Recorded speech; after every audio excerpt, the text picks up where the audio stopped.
हमें टिकटॉक पर 1.2 million followers complete करने में 4 साल और 2,500 से ज़्यादा वीडियोस लगी हैं। और दिलों का बादशाह कल उतरा और उसने एक दिन के अंदर 2 मिलियन फॉलोअर्स सिर्फ 2 वीडियोस के साथ मुकम्मल कर लिए। वो पता कौन है? इमरान खान ब्रांड।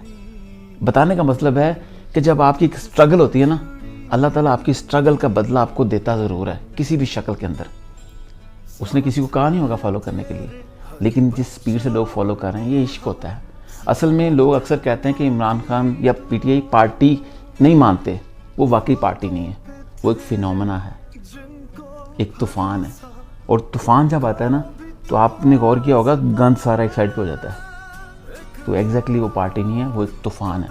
और हमारा मुर्शद है, हम इश्क करते हैं और उम्मीद करते हैं कि उन तक हमारी आवाज़ पहुँचे, उनको